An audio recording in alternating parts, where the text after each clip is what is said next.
ನಮಸ್ಕಾರ ವೀಕ್ಷಕರೇ, ಶ್ರೀಗರಿ ವಾರ್ತೆಗರಿಗೆ ಸ್ವಾಗತ. ನಾನು ನಿಮ್ಮ ಗ್ರಹೇಶ್ವರ ಗಾರುಡಿಗೇಂದ್ರ.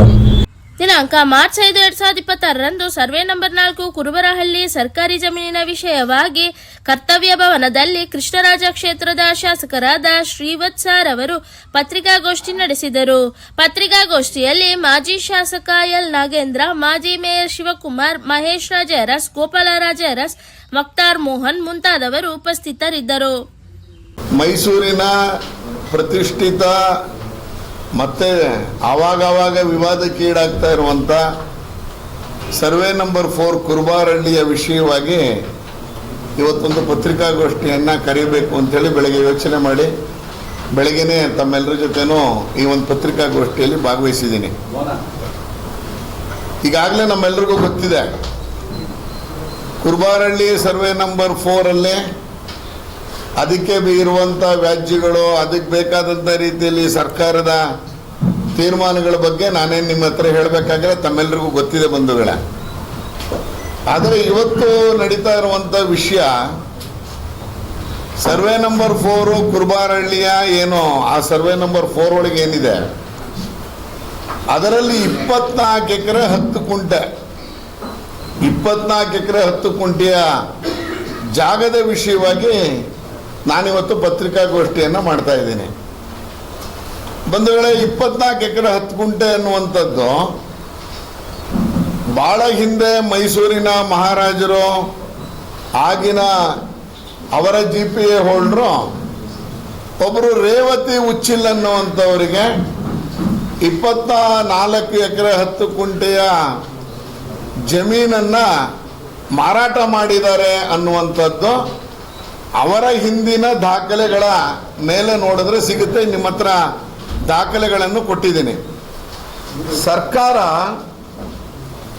ಆ ರೇವತಿ ಉಚ್ಚಿಲ್ ಅನ್ನುವವರಿಗೆ 1984ರಲ್ಲಿ ಅವರೊಂದು ಮನವಿ ಮಾಡ್ಕೋತಾರೆ, ನನಗೆ 24 ಎಕರೆ ಅಲಾಟ್ ಆಗಿದೆ, ಈ 24 ಎಕರೆ ಜಮೀನನ್ನು ನಾನು ಆರ್ಥಿಕ ಸಂಕಷ್ಟಕ್ಕೆ ಒಳಗಾಗಿದ್ದೀನಿ, ನಾನು ಇದನ್ನು ಸುಮಾರು ಜನದ ಹತ್ರ ಅಡ್ವಾನ್ಸ್ ತೊಗೊಂಡ್ಬಿಟ್ಟಿದ್ದೀನಿ, ನನಗೆ ಇದರ ಅನುಮತಿಯನ್ನು ಕೊಡಬೇಕು ಮಾರಾಟ ಮಾಡಲಿಕ್ಕೆ ಅಂತೇಳಿ ಸರ್ಕಾರವನ್ನು ಕೋರ್ಕೋತಾರೆ. ಸರ್ಕಾರ ಆಗ ಒಂದು ನಡಾವಳಿಗಳನ್ನು ಮಾಡಿರುವಂಥದ್ದು ಆ ಕಾಪಿ ತಮ್ಮ ಮುಂದೆ ಕೊಟ್ಟಿದ್ದೀನಿ.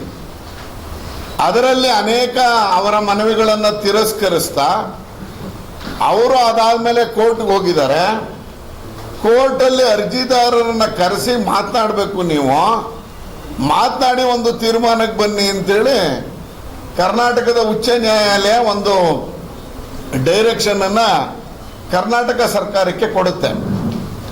ಅದಾದ ಮೇಲೆ ನಿಮಗೆ ಕೊಟ್ಟಿರುವ 2ನೇ ಪುಟದಲ್ಲಿ, ಸರ್ಕಾರದ ನಡಾವಳಿಗಳ 2ನೇ ಪುಟದಲ್ಲಿ ಅಲ್ಲಿ ಬರೀತಾರೆ, ಪ್ರಸ್ತುತ ವಿಷಯವನ್ನು ಸರ್ಕಾರ ಸ್ಥೂಲವಾಗಿ ಪರಿಶೀಲಿಸಿದ ನಂತರ ಭೂ ಪರಿಮಿತಿ ಕಾಯ್ದೆ ಅಂತೆಲ್ಲ ಹಾಕ್ಬಿಟ್ಟು ರೇವತಿ ಉಚ್ಚಿಲ್ ಮೈಸೂರು ಇವರು ಮೈಸೂರಿನ ಕುರುಬರಹಳ್ಳಿ ಗ್ರಾಮದ ಸರ್ವೆ ನಂಬರ್ 4 ಪೈಕಿ ಬ್ಲಾಕ್ ನಂಬರ್ ಎಲ್ಲ ಹಾಕಿ ಇದರಲ್ಲಿ ನಗರಾಸ್ತಿಗೆ ವಿನಾಯಿತಿ ನೀಡಿ ತಮ್ಮ ಆರ್ಥಿಕ ಸಂಕಷ್ಟಗಳಿಂದಾಗಿ ಸದರಿ ನಗರಾಸ್ತಿಯನ್ನು ಕೃಷಿ ಉದ್ದೇಶಕ್ಕಾಗಿ ಮಾತ್ರ ಮಾರಾಟ ಮಾಡಲು ಈ ಕೆಳಕಂಡ ಷರತ್ತುಗಳನ್ನು ವಿಧಿಸಿದೆ ಅಂಥೇಳಿ ಷರತ್ತುಗಳನ್ನ ಹಾಕ್ತಾರೆ. ಅದರ ಮೇಲ್ಗಡೆ ಒಂದು ಕಾಲಮಲ್ಲಿ ಏನು ಹೇಳ್ತಾರೆ, ಇದರಲ್ಲಿ ಅಧಿಸೂಚನೆಯನ್ನು ಕ್ರಮಾಂಕ 8ರಲ್ಲಿ ಹೊರಡಿಸಿ 8 ಎಕರೆ ಮಾತ್ರ ಅನ್ವಯವಾಗುವಂತೆ ಹಿಂಪಡೆದು ಅರ್ಜಿದಾರರು ವಿನಾಯಿತಿ ಮನವಿಯನ್ನು ಕೂಲಂಕುಷವಾಗಿ ಪರಿಶೀಲಿಸಿದೆ. ಅಂದರೆ 24 ಎಕರೆಯಲ್ಲಿ ಅವರಿಗೆ ಏನು ಆರ್ಥಿಕ ಸಂಕಷ್ಟ ಅಂತ ಇದೆ, ಆ ಆರ್ಥಿಕ ಸಂಕಷ್ಟಕ್ಕೆ 2 ವರ್ಷದ ಒಳಗಾಗಿ ಇವರು ಕೃಷಿಯೇತರ ಕೃಷಿ ಉದ್ದೇಶಕ್ಕಾಗಿ ಮಾತ್ರ ಮಾರಾಟ ಮಾಡಬೇಕು ಅನ್ನುವಂಥ ಕಂಡೀಷನ್ ಹಾಕಿ ಸರ್ಕಾರ ಇವರಿಗೆ ಅನುಮತಿ ಕೊಟ್ಟಿರೋ ಕಾಪಿಯನ್ನು ತಮ್ಮ ಮುಂದೆ ಈಗಾಗಲೇ ಕೊಟ್ಟಿದ್ದೀನಿ ಬಂಧುಗಳೇ. ಅದಾದ ಮೇಲೆ ಯಾವ ಕಾರಣಕ್ಕೆ ಏನು ಅಂತ ಗೊತ್ತಿಲ್ಲ, ಇದರಿಂದ ಏನು ಉದ್ದೇಶ ಇದೆ ದುರುದ್ದೇಶ ಇದೆ ಗೊತ್ತಿಲ್ಲ.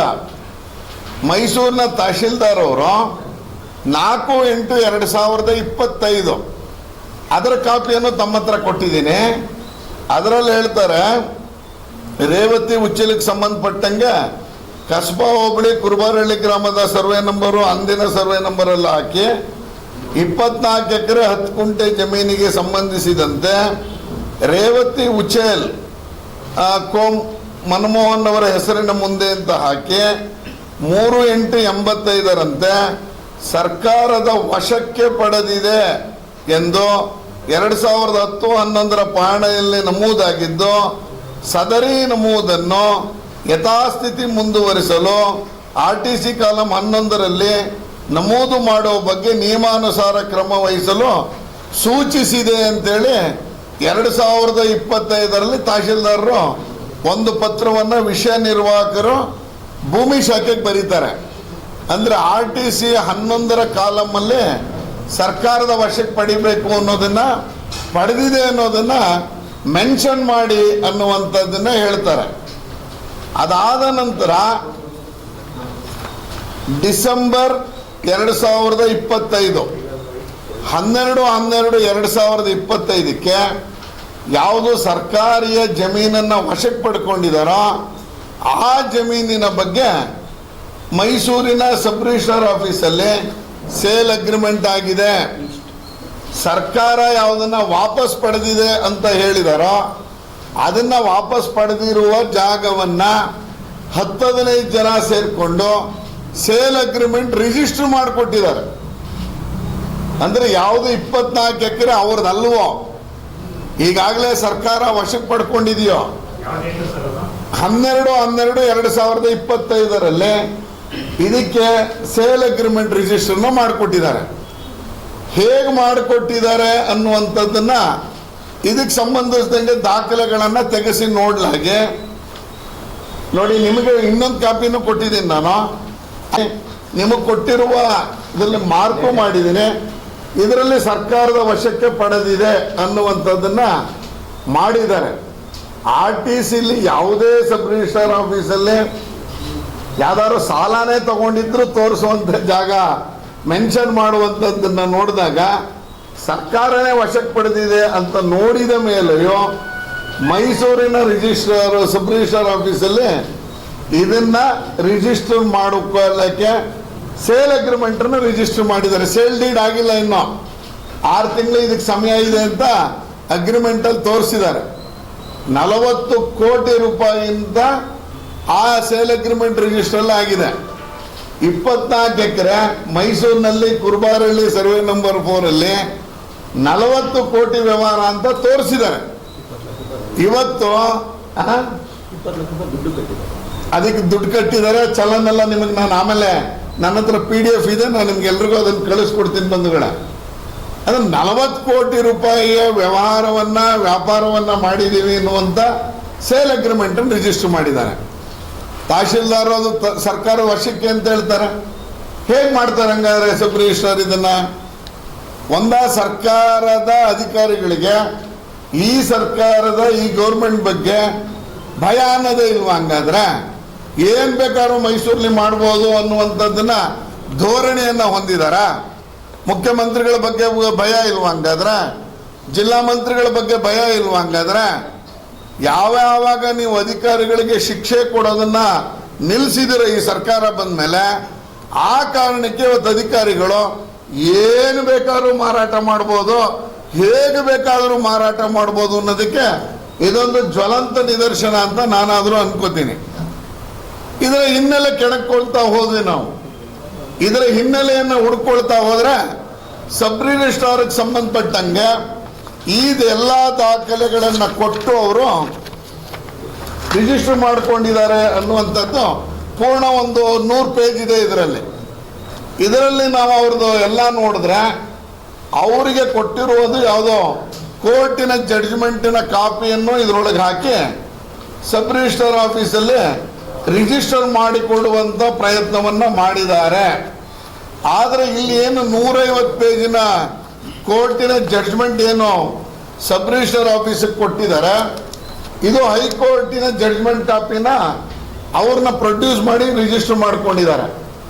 2020ರಲ್ಲೇ ಕರ್ನಾಟಕದ ಹೈಕೋರ್ಟು ಸುನೀಲ್ ದತ್ ಯಾದವ್ ಅವರ ಏನು ಅವರ ಪೀಠದ ಎದುರುಗಡೆ ಬಂದಿರುವಂಥದ್ದು ಆ ಜಡ್ಜ್ಮೆಂಟ್ ಕಾಪಿನ ಕೊಟ್ಟಿದ್ದಾರೆ ಬಂಧುಗಳೇ. ಇದರಲ್ಲಿ ಏನು ಹೇಳುತ್ತೆ ಅಂದ್ರೆ, ಇದು ಯಾವ ಶಿಖಾ ಮೇಡಮ್ ಅವರಿದ್ದಾಗ ಇದಕ್ಕೆ ಬಿ ಖರಾಬು ಅಂತ ಏನು ಮಾಡಿದ್ರು ಅದಕ್ಕೆ ಸಂಬಂಧಿಸಿದಂಗೆ ಓನರ್ಶಿಪ್ಪಿನ ವ್ಯಾಜ್ಯಗಳೇನಿತ್ತು ಆ ವ್ಯಾಜ್ಯಕ್ಕೆ ಸಂಬಂಧಪಟ್ಟಂಗೆ ಕೊಟ್ಟಿರುವಂತ ತೀರ್ಪಿನ ಪ್ರತಿ ಇದು. ಇದರಲ್ಲಿ ಎಲ್ಲುವೆ ಮಾರಾಟ ಮಾಡೋದಕ್ಕೆ ಯಾರಿಗೆ ಈಗ 492 ಎಕರೆ 492 ಜನಕ್ಕೆ ಅಂತ ಏನು ಬಂದಿದೆ ಅದಕ್ಕೆ ಸಂಬಂಧಿಸಿದಂತ ಹೈಕೋರ್ಟಿನ ಜಡ್ಜ್ಮೆಂಟ್ ಇದು. ಇದರಲ್ಲಿ ಅವ್ರು ಹೇಳ್ತಾರೆ, ಜಿಲ್ಲಾಧಿಕಾರಿ ಯಾವುದನ್ನ ಬಿ ಖರಾಬು ಅಂತ ಹೊರಡಿಸಿದ್ರು ಅದನ್ನ ರದ್ದು ಮಾಡಬೇಕು DC ಅವರು ಅಂತ ಕೊಟ್ಟಿರುವಂತ ಆದೇಶದ ಪ್ರತಿಯನ್ನ ಕೊಟ್ಟುಬಿಟ್ಟು ಇದನ್ನ ಸೇಲ್ ಅಗ್ರಿಮೆಂಟ್ ಅನ್ನ ರಿಜಿಸ್ಟರ್ ಮಾಡಿಕೊಂಡಿರುವಂತ ಪ್ರಕರಣ ಇದು. ಇದರನ್ನೇ ನೋಡಿದಂತ ಸಂದರ್ಭದಲ್ಲಿ ಯಾವ ರೇವತಿ ಉಚ್ಚಿಲ್ ಅಂತ ಏನು ಹೇಳಿದರೆ ಈಗಾಗಲೇ ಅವರು ತೀರ್ಕೊಂಡಿದ್ದಾರೆ ಅನ್ನುವಂತ ವಿಷಯವೂ ಇದೆ. ಆವಾಗ ಅವ್ರಿಗೆ ಯಾವಾಗ ಸೈಟನ್ನ ಅದು ಲ್ಯಾಂಡನ್ನು ಅಲಾಟ್ ಮಾಡಿದ್ರು ಆಗ ಅವರು ಕೃಷ್ಣಮೂರ್ತಿಪುರಂ 2ನೇ ಕ್ರಾಸಲ್ಲಿ ವಾಸ ಆಗಿದ್ರು ಅಂತ ಇದೆ. ಅಂದ್ರೆ ಯಾವ ಜಮೀನು ಅವ್ರದಲ್ವೋ ಸರ್ಕಾರಿ ಜಮೀನನ್ನ ಯಾರೋ ನಮ್ಗೆ ಅಲ್ದೇ ಇರೋ ಜಮೀನನ್ನ ಹೇಗೆ ಅವನು ರಿಜಿಸ್ಟರ್ ಮಾಡ್ಕೊಡಕ್ಕೆ ನನ್ನ ಪ್ರಾಪರ್ಟಿ ಅಂತ ಹೇಗೆ ಸಬ್ ರಿಜಿಸ್ಟರ್ ಆಫೀಸ್ಗಳಿಗೆ ಹೋಗ್ತಾನೆ? ಸಬ್ ರಿಜಿಸ್ಟ್ರಾರ್ ಇದನ್ನು ಹೇಗೆ ಮಾಡಿಕೊಡ್ತಾರೆ? ಯಾರ ಭಯನೂ ಇಲ್ವಾ? ಹಂಗಾದ್ರೆ ಜಿಲ್ಲಾಧಿಕಾರಿ ಭಯ ಇಲ್ಲ, ಮೈಸೂರಿನ ಜಿಲ್ಲಾ ಮಂತ್ರಿ ಬಗ್ಗೆ ಭಯ ಇಲ್ಲ, ನಾನೀಗಾಗಲೇ ಹೇಳಿದ ಮುಖ್ಯಮಂತ್ರಿಗಳ ಬಗ್ಗೆ ಭಯ ಇಲ್ಲ, ಯಾರ ಬಗ್ಗೆನೂ ಭಯ ಇಲ್ಲದೆ ಅವರದಲ್ಲದ ಜಾಗವನ್ನ ಅವ್ರು ಹೆಂಗೆ ಅಗ್ರಿಮೆಂಟನ್ನು ಮಾಡಿ 14-15 ಜನ ಯಾರೋ ಇಬ್ಬರು ಕೊಟ್ಟಿದ್ದೀವಿ ಅಂತ ತೋರಿಸಿದ್ದಾರೆ ಬೆಂಗಳೂರು ಪಾರ್ಟಿಗೆ. ಇದರ ಚೆಕ್ಕು ಡಿಮ್ಯಾಂಡ್ ಡ್ರಾಫ್ಟು ಎಲ್ಲವೂ ನೋಡಿದ್ರೆ ಎಲ್ಲ ಬೆಳಗಾವಿ ಅಡ್ರೆಸ್ಗೆ ಅದಕ್ಕೆ ಇದಕ್ಕೆ ಅನ್ನುವಂಥ ಡೀಟೇಲ್ಸು ಇದರಲ್ಲಿದೆ. ನಾನು ಇದನ್ನು PDF ನಿಮಗೆ ಕಳಿಸ್ತೀನಿ. ಅಂದರೆ 24 ಎಕರೆ ಇವತ್ತಿನ ಮಾರುಕಟ್ಟೆ ಮೌಲ್ಯ ಅಂತ ನೋಡಿದ್ರೆ 1 ಎಕರೆಗೆ ಎಲ್ಲರ ಬಾಯಲ್ಲೂ ಬರ್ತಾ ಇರೋದು, ನಾನು ಕೇಳಿದಂಗೆ ಅದು ಸ್ಕ್ವೇರ್ ಫೀಟ್ ಲೆಕ್ಕದಲ್ಲಿ ಲೆಕ್ಕ ಹಾಕಿದ್ರು ಸುಮಾರು 200 ಕೋಟಿಯ ಮೌಲ್ಯದ ಆಸ್ತಿ ಇದು ಅಂತ. 200 ಕೋಟಿ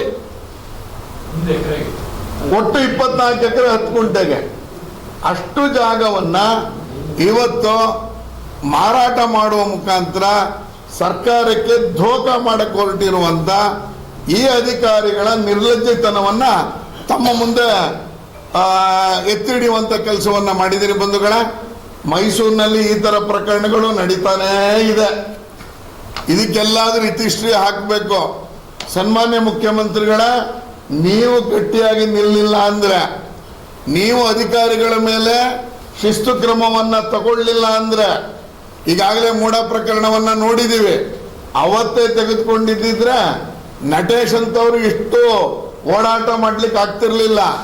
ಇವತ್ತು ದಿನೇಶ್ ಅನ್ನವರು ಸೆಪ್ಟೆಂಬರ್ 16ರಿಂದ ಜೈಲೊಳಗಿರೋದನ್ನ ನಾವು ನೋಡಿದ್ದೀವಿ. ಆದರೆ ಇವತ್ತು ಮೂಡಾದ ಪ್ರಕರಣವನ್ನ ನೀವು ಹಗುರವಾಗಿ ತೆಗೆದುಕೊಂಡಿದ್ದರ ಪರಿಣಾಮವಾಗಿ, ನಿಮ್ಮ ಕುಟುಂಬದ ಹೆಸರುಗೆ ಬಂದಿದ್ದರ ಪರಿಣಾಮವಾಗಿ ನೀವೇನು ಅಧಿಕಾರಿಗಳನ್ನ ಹದ್ದುಬಸ್ತಲ್ಲಿ ಇಟ್ಟಿಲ್ಲ. ಇವತ್ತು ಇಷ್ಟೆಲ್ಲ ರಾದ್ದಾಂತ ಆಗ್ತಾ ಇದೆ. ನಿಮ್ಮೆಲ್ಲರ ಕಾರಣಕ್ಕಾಗಿ ಇವತ್ತು ಮೈಸೂರಿನ KC ಲೇಔಟಿನ ಕೆರೆ ಸಂರಕ್ಷಣೆಯನ್ನ ಮಾಧ್ಯಮದವರು ಅವತ್ತು ಜಿಲ್ಲಾಡಳಿತ ಅದನ್ನು ತೆರವು ಮಾಡುವಂತ ಕೆಲಸವನ್ನ ಮಾಡ್ತೋ. ಇವತ್ತು ನಿಮ್ಮ ಸಹಕಾರ ಬೇಕು. ಈ 200ಕ್ಕೂ ಹೆಚ್ಚು ಕೋಟಿಯ ಈ ಜಾಗವನ್ನ ಉಳಿಸ್ಬೇಕು. ನಾವೆಲ್ಲರೂ ಸೇರ್ಕೊಂಡು ಚಾಮುಂಡಿ ಬೆಟ್ಟದ ಏನು ನಮ್ದು ಹಳೇದು ಇದು ಏನು ಹಾಲಿ ಗಾರ್ಡನ್ ಪಕ್ಕ ಪ್ಲಾನೆಟೆಕ್ಸ್ ಏನಿತ್ತು ಅದರ ಎದುರುಗಡೆ ಜಾಗ ಅನ್ನುವಂಥದ್ದು ಬರ್ತಾ ಇದೆ. ಈ ಜಾಗದ ರಕ್ಷಣೆಯನ್ನ ನಾವು ನೀವೆಲ್ಲರೂ ಸೇರ್ಕೊಂಡು ಇದನ್ನ ಉಳಿಸ್ಬೇಕು ಬಾಂಧವರೇ. ಆ ಹಿನ್ನೆಲೆಯಲ್ಲಿ ಇದನ್ನ ಉಳಿಸುವಂತ ಕೆಲಸವನ್ನ ನಿಮ್ಮ ಜೊತೆ ಸೇರ್ಕೊಂಡು ಮಾಡ್ತಾ ಇದ್ದೀನಿ. ಇದಕ್ಕೆ ಸಂಬಂಧಪಟ್ಟಂತ ಈ ಸೇಲ್ ಅಗ್ರಿಮೆಂಟ್ಗೆ ಸಂಬಂಧಪಟ್ಟಂತ ಎಲ್ಲ ದಾಖಲೆಗಳನ್ನು ನಾನು ನಿಮ್ಮ ಮುಂದೆ ಕೊಡುವಂತ ಕೆಲಸವನ್ನ ಮಾಡ್ತೀನಿ. ಈಗಾಗಲೇ ಸಬ್ ರಿಜಿಸ್ಟ್ರಾರ್ ಆಫೀಸು ಕಳೆದ 1 ತಿಂಗಳಿಂದ ನಮ್ಮ XMLC ಸಿದ್ದರಾಜು ಅವರ ಅವ್ರಿಗೆ ಜಮೀನಿಗೆ ಅವರ ನಿವೇಶನಕ್ಕೆ ಸಂಬಂಧಪಟ್ಟಂಗೆ 22 ಸೈಟ್ಗಳನ್ನು ರಿಜಿಸ್ಟರ್ ಮಾಡಿಕೊಡುವ ಹಂತಕ್ಕೆ ಬಂದಿದ್ದಂಥದ್ದು ನಿಮ್ಮ ಗಮನಕ್ಕಿದೆ, ಮಾಧ್ಯಮದಲ್ಲಿ ಬಂದಿತ್ತು. ಇದು 24 ಎಕರೆ 10 ಗುಂಟೆ ಅವರದಲ್ಲದ ಜಮೀನಿಗೆ ಅವರ ವಾರಸುದಾರರು ಸೇಲ್ ಅಗ್ರಿಮೆಂಟನ್ನು ರಿಜಿಸ್ಟರ್ ಮಾಡಿಕೊಟ್ಟಿದ್ದಾರೆ. ಇದರಿಂದ ಯಾರು ಪ್ರಭಾವಿಗಳಿದ್ದಾರೆ, ಯಾತಕ್ಕಿಷ್ಟು ಜಾಗವನ್ನು ಹೊಡ್ಕೋತಾ ಇದ್ದಾರೆ, ಶಾಲೆ ಕಟ್ತಾರ, ಯೂನಿವರ್ಸಿಟಿ ಮಾಡಕ್ಕೆ ಹೋಗ್ತಾ ಇದ್ದಾರ, ಲೇಔಟ್ಗಳನ್ನ ನಿರ್ಮಾಣ ಮಾಡಕ್ಕೆ ಹೋಗ್ತಾ ಇದ್ದಾರ, ಇದರ ಹಿಂದೆ ಇರುವ ಪ್ರಭಾವಿಗಳು ಯಾರೋ 2 ಡೆವಲಪರ್ಗೆ ಇದು ಸೇಲ್ ಅಗ್ರಿಮೆಂಟು ಮಾಡಿರೋದನ್ನು ತಮ್ಮ ಗಮನಕ್ಕೂ ತರ್ತಾ ಇದ್ದೀನಿ. ಒಬ್ಬರು ಬೆಂಗಳೂರಿನ ಇದಕ್ಕೆ ಸಂಬಂಧಪಟ್ಟಂಗೆ 2 ಡೆವಲಪರ್ಗೆ ಇದು ರಿಜಿಸ್ಟರ್ ಆಗುವಂಥದ್ದಾಗಿದೆ. ಒಂದು BS ಡೆವಲಪರ್ಸ್ ಅಂಡ್ ಇನ್ಫ್ರಾಸ್ಟ್ರಕ್ಚರ್ ಅನ್ನುವಂಥ ಭೀಮಪ್ಪ ಹಂಡಿಗುಡ್ ಅನ್ನುವಂಥವ್ರಿಗೆ ಒಂದಾದರೆ, ಅದೀಶಾ ಡೆವಲಪರ್ಸ್ ಪ್ರೈವೇಟ್ ಲಿಮಿಟೆಡ್ ಅಂತ ಮಿಸ್ಟರ್ ನರೇಶ್ ಗೌಡ ಅನ್ನೋರು ಇದರ 2ನೇ ಪಾರ್ಟಿಯಾಗಿ ರಿಜಿಸ್ಟರ್ ಮಾಡಿಕೊಡುವಂಥದ್ದನ್ನು ಮಾಡಿದ್ದಾರೆ. ಅದೀಶಾ ಡೆವಲಪರ್ಸ್ ಅನ್ನುವಂಥದ್ದು ನಾನು ಕಾಪಿ ನಿಮ್ಗೆ ಹಾಕ್ತೀನಿ. ಅಂದರೆ ಇದಕ್ಕೆ 40 ಕೋಟಿ ರೂಪಾಯಿ ವ್ಯವಹಾರ. ಇದು ಯಾವ ಥರ ಮಾಡಿದ್ದಾರೆ, ಇದಕ್ಕೆ ಸಂಬಂಧಪಟ್ಟಂಗೆ ಇಡಿ ಎಂಟ್ರ್ ಆಗಬೇಕು, ಹೇಗೆ ಇವ್ರ ಹತ್ರ 40 ಕೋಟಿ ಹಣದ ವ್ಯವಹಾರ ಆಗುತ್ತೆ, ಇವ್ರು ಯಾರು, ಇವ್ರಿಗೆ ಅಷ್ಟೊಂದು ಹಣದ ಮೂಲ ಏನು, ಇದೆಲ್ಲ ಇಡಿಗೆ ತನಿಖೆಗೆ ನಾನು ಒತ್ತಾಯ ಮಾಡ್ತೀನಿ ಮತ್ತು ಪತ್ರ ಬರೆಯೋನಿದ್ದೀನಿ.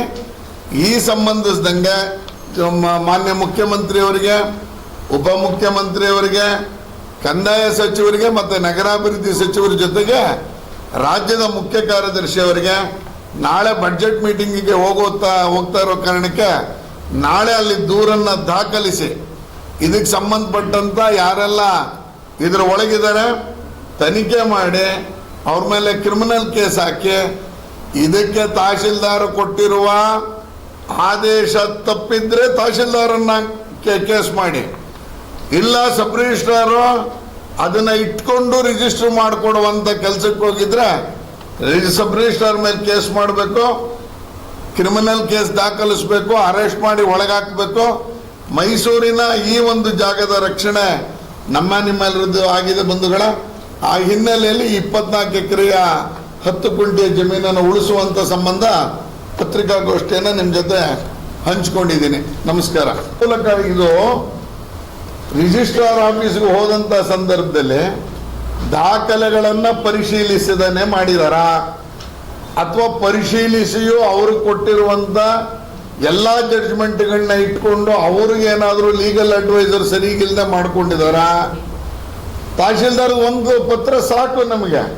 ಸರ್ಕಾರದ ವಶಕ್ಕೆ ಪಡೆದಿದೆ ಅಂದಮೇಲೆ ಸರ್ಕಾರದ ವಶಕ್ಕೆ ಪಡೆದಿರುವ ಜಮೀನನ್ನ ಬೇರೆ ಯಾರೋ ನಮ್ದು ಅಂತೇಳಿ ಹೆಂಗೆ ಸೇಲ್ ಮಾಡಕ್ಕೆ ಬರ್ತಾರೆ? ಹೇಗೆ ಇದು? ಸಬ್ ರಿಜಿಸ್ಟ್ರಾರ್ದೇ ಇದು ಮೂಲ, ಸಬ್ ರಿಜಿಸ್ಟ್ರಾರ್ನ ಹಾಕಬೇಕು. ಆಗಷ್ಟೇ ಇದ್ರ ಹಿಂದೆ ಇರುವಂಥ ವ್ಯಾಪಾರ ವಹಿವಾಟು ಏನು ಅನ್ನೋಂಥ ಹೊರಗೆ ಬರುತ್ತೆ. ಮತ್ತೆ ಮುಂದಿನ ವಾರ್ತೆಗರಿಯಲ್ಲಿ ಭೇಟಿಯಾಗೋಣ.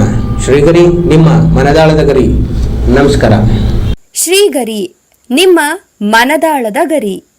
ಶ್ರೀಗರಿ, ನಿಮ್ಮ ಭಾವನೆಗಳ ಗರಿ. ಶ್ರೀಗರಿ, ನಾಡಿನ ಹೆಮ್ಮೆಯ ಗರಿ. ಮನೆ ಮನಗಳ ಗರಿದು ಶ್ರೀಗರಿ, ತನು ಮನ ಧನಗಳ ಗರಿದು ಶ್ರೀಗರಿ, ವಿಶ್ವದ ದೇಶದ ನಾಡಿನ ಗರಿದು ಶ್ರೀಗರಿ. ಶ್ರೀಗರಿ ಶ್ರೀಗರಿ ಶ್ರೀಗರಿ ಶ್ರೀಗರಿ ಶ್ರೀಗರಿ, ನಿಮ್ಮ ಮನದಾಳದ ಗರಿ.